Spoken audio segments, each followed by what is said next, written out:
kulanti wacan oo wanaagsan idil ahaantiin baa saaxiibayaal daawadayaal meel kasta oo adduunka ka joogtaan kuna soo dhawaada saaxiibayaal qodobka aan idinku hayo maanta barnaamijkeena waxa uu ku saabsan yahay waa dhinaca caafimaadka waxaynu ka wada hadli doonaa cudurka loo yaqaan autism muxuu yahay yuu ku dhacaa sidee loogu gartaa calaamadihiisa sideen oo la macaamili karaa haddii aan arko qof ehelkayga ama asxaabtayda ah ama aan waalid u ahay uu ku dhacay intaas waxaa ila falanqayn doonta oo halkan aan waraysi caynkaas ah kaga qaadi doonaa Fatima Molas oo iyadu ka shaqeysa multicultural autism action network marka la soo gaabiyo loo yaqaano man Fadumo waxay aad ula socotaa arrimaha caafimaadka isla markaana ay ku wacyigelisaa dadka sidii ay u daryeeli lahaayeen naftooda dhinaca caafimaadka marka ay timaado naftaada ayaa ku ah Fadumo mar labaad ku soo dhaw Assalamu alaykum thank you awal waa mahadsantahay walaalo waa dhawahay ma sha Allah waan ka hadlaynaa insha Allah cudurkan autismka horta muxuu yahay inagu cuduradii aynu naqaanay ma ku jiraa walaalow autism anaga hadaan Soomaalinahay erey maba qabnaba de autism la dhaho maba jiraba marka waa erey aan westiga ku baranay oo aan aqoon cudurada aan naqaanay ma aha cudurada aan naqaanay maxaa lagu gartaa inuu ku dhacay qof aan dhalay ama ehel ilaah horta urug arigan autism wuxuu ka yimid like Greek waa word way out waa qof asaga dhan bar raba inuu kali jooge kali socdo baan maqli jirnay dad lama hebel waa kali socdo marka qofka waa ilmaha waxa lagu gartaa saddex wax cunuga markuu ilaahay uu ilmaha uu bilaawdo sida loo socdo hadalka waqti ayuman waa laga expect garaa cunuga inuu ku socdo saddexda waxa waay cunug oo milestone waxa waay cunug laga rabay waqtigu uu ku hadli lahaa socialki wax ku point gareyn lahaa ma sameeyo ilmaha markay ciyaalka dhan isku yimaadaan waa qof asaga dhan badidsan oo rabin ay dhibayso dadka inuu dhex galo waxay dhahaan waxa la dhahaa kan ugu horeeya social delayed milestone ba erey koowaad waa delayed milestone macnaheedu waxa waay cunug ilmihii uu ka dambeeya ilmihii labada sano joogay dad ku dhahayo aabe hooyo caano uu kula hadlayo ma sameynayo kan labaadna waxa weeyaan socially awkward child ay dhahaan Englishka waxa weeyaan waa cunug asaga dhanba waa qofkaas juuqu qabaa dadkii ma rabo waa iska ooynaya corner buu isku xiraya kan saddexaadna waxa weeyaan cunug ay dhibaato ka haysato luqadii verbal iyo non verbal bay dhahaan language ma hadli karo mana fahmayo waxyaalaha hadda marka adiga sheekeysanayno waxyaalaha waxaan markaan qolka aan kaaga digi karo wajigayga aad ka fahmi karo expression sama aan ku sheegi karo ma fahmi karo qof autism qaba intaas ma garan karo marka ay arimahaas aan qof ku arko sideen ula tacaali kara maxaa sameyn karaa walaalayaalow inta badan autismka waxaa lagu gartaa 1 sano ilaa 2 sano ilaa 3 sano meelahaas especially markuu ilmihii hadalkiisa uu soo badanayo waa markuu 2 sano jiro 18 bilood ilaa 24 bilood markaas hadii aad ka garatid cunug inuu ilmihii haduu qofku ilmo kale leeyahay ilmaha inaad fiirisid in ilmihii kale uu la taqaana waqtigooda ay ku jireen inuu la mid yahay hadii aad ilmo kale ka shaksan tahay adiga calooshaada aad ka shaksan dhakhtarka aad u tagaysaa waxaad leedahay cunugan ma ila hadlayo ilmaha waa inuu ku fiiriyaa hooyada markuu arko waa inuu habi ku noqdaa ama aabaha ama qof markuu arko iqaad markay hooyada ka tagto waa inuu ilmuhu waa inuu ooyo hadduu inta uu ku sameeyay ama uu kula hadleen uu asageebu hal meel ku sii jeedo markaad iskuulki aad geysid ilmaha daycareeka uu la ciyaareenin waa problem dhakhtarkaaga waa inaad sida dhaqsaha badan adaa cunugan waxaan u baahanahay in la iga baaro autism sidaas marka aad kula macaamil kar waaya waalidiinta aan rabin in la ogaado ilmahooda inay autism qabaan maxay sameyn karaan oo aan cudurkiina aqoon u lahayn isla markaana dhaa ilaahay baan iska aaminsanahay bal cunuga waa arki doonaa xoogaa markuu sii weynaado cudurkii inta uu leeyahay heerkiisa waalidkaas maxaa lagula tarin karaa maxaa talo siin kartaa wax walba ilaahay baa keena waa run laakiin waxa ka muhiimsan waxa jirta maskaxda markay kobcaysa ilmaha waxay haysataa markay dhashaan ilaa 5 sano hadii aad cunugaas waqtigaas uga faa'iideyn oo dhakhtarka u tagin oo adiga aadan cod u noqon oodan ma taqaanaa dhihin cunugan diagnosis baan rabaa in la ii baaro la ii investigate wax meeshan ka socda cunugaas hadhow dhibaato kala kulmi doontaa maxaa yeelay maskaxdii waqtiga la tababari lahaa xoogaa dib buu uga dhacayaa marka hooyadaas annaga waxaan haysta waa ogahay markii noqoto waxyaalaha dhimirka ama waxaynu markii cunuga uu jiran yahay annaga communitygeena horta waxay u baahan tahay wacyigelin weyn ah in laga ayaga laftigooda laga wacyigeliyo inay qof ayna ku caayin qof ilaahay uu si u galay oo wax ma taqaanaa because annaga isku cayna hooyadii waxay ka baqaysaa cunuga in lagu caayo marka as a community waa wax noo taala taasna mar kale waa inaan dib ka fariisanaa hooyadaas waxaan kula talin lahaa ha baqin ilaahay isku xir dhakhtarna u tag ilmahaaga la soo baaro haddii ilmahaaga isagoo qof weyn ah ilaa iyo xilligii iskuulka uu gaaray oo qoladii iskuulka ay arkaan cudurkaas inuu qabo adiguna marka hore ama aad aqoon u lahayn ama aadan dareemin oo qoladii iskuulka ay ku dhahaan cunugan waa inaan soo bartaa waxaan oo shakin inuu qabo cudurka autismka oo waalidkii ay diidaan oo inkaraan oo dhahaan cunugayga waxaad ku samaynaysaan midab kala sooc ama diintiisa ah ama dhaqankiisa ah cunugayga waxba ma qabo uu caafimaad qabaa idinka ayaa ku sameynaya waxaana ku abuuraya hadhowna markii cunugii aakhirkii dhakhtar la geeyo laga dabiibo cudurka lagu sheego sidee arrimahaas ula macaamishaan maadaama idinku hadda aad ka shaqaysaan hay-addiinu arrimaha ku mashquulsan tahay ummadda ka wacyigelisaan siyaabo kala duwan casharo u siisaan maxaa la samayn karaa haddii iskoolku soo ashtakeeya ilmahaagu yidhaahdo cudurkana qabaa inaad soo baartaa waalidkuna inkiro والله بالله وأرين أدري بدن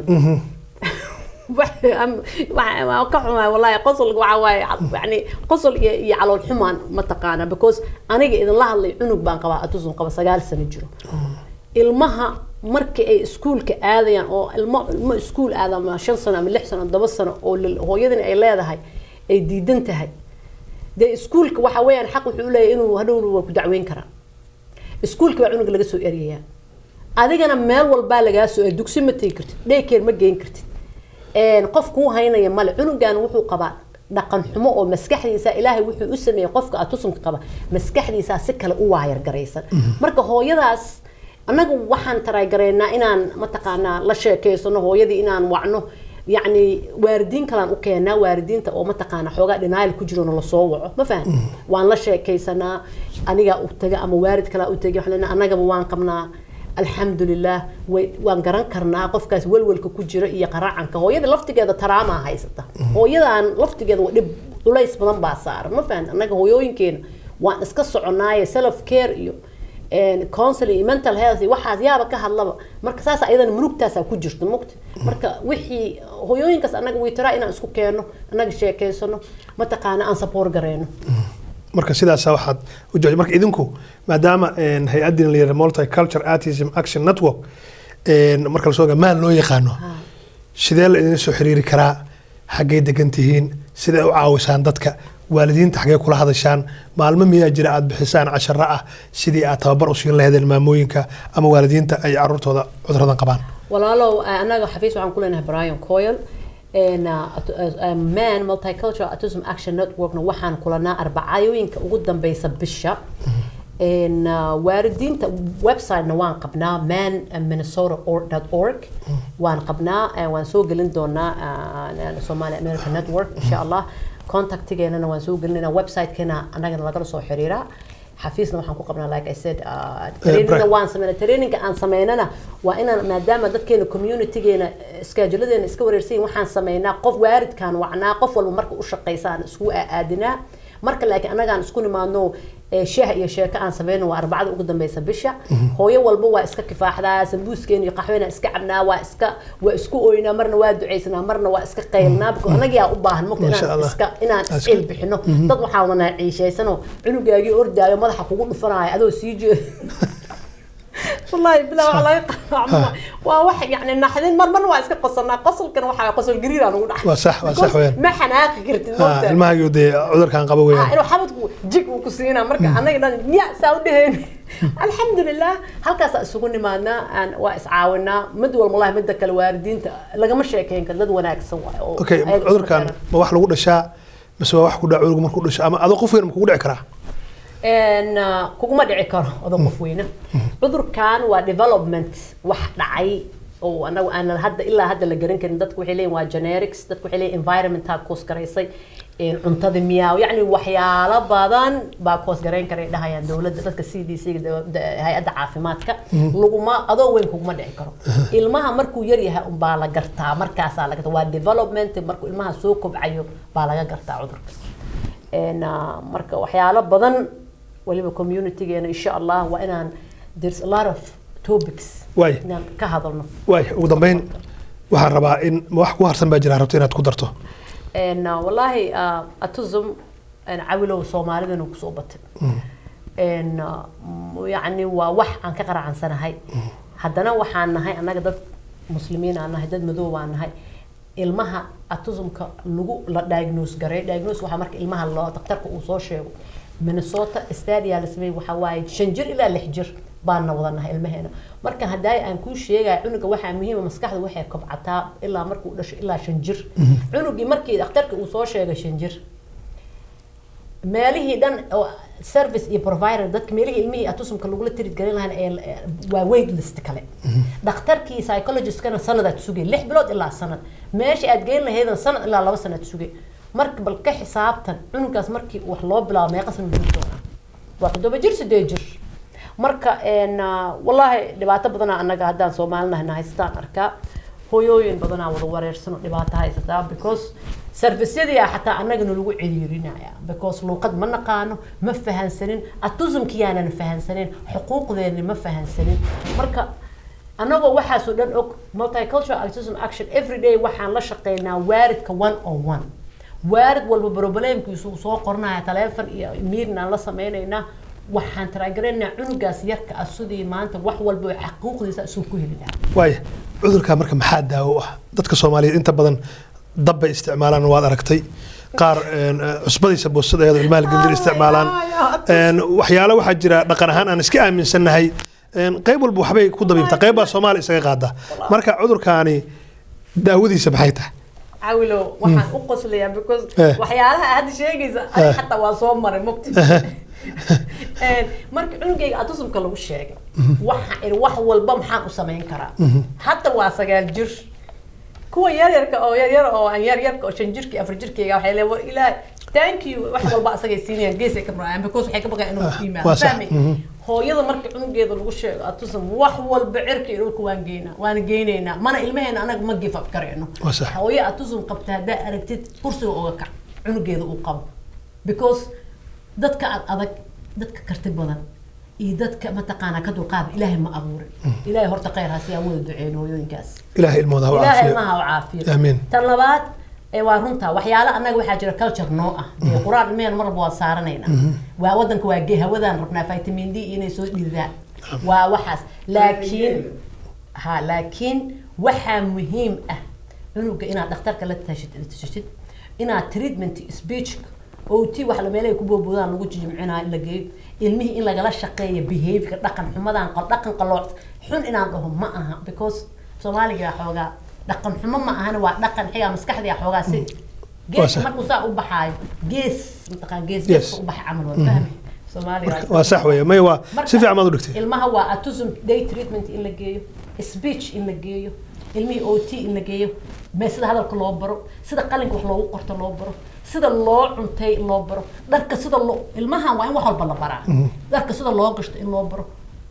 waxa ilaahay ilmaha aan atusoo qof markay ku dhashaan soo adigu iskama sameeyay wax walba ilmaha development-iga sanad 2 3 4 ayaga sameeysanay qofkan atusum qaba waa in la baraa A to Z abawilo abu marka cunugi hadii aan la baraynin dabaasha in la baraa farska sidoo xataa farda waageena music ma aha musical dance waa music therapy maskaxda loo talagalaha marka cadaa cunuga la dadaashid insha Allah qaar waa high functional dhaha qaarna waa low function marka adiga hawsha aad taa u wadid qaarna intay bartaan bay routine bay jeceliin marka waa sidii taqaana haddaad wax instruction u qortid waa kaaga soo baxayaan dadka aad u soo qabo waa dad daacada waa ilmo sweet ah waa ilmo ma taqaana faraxsan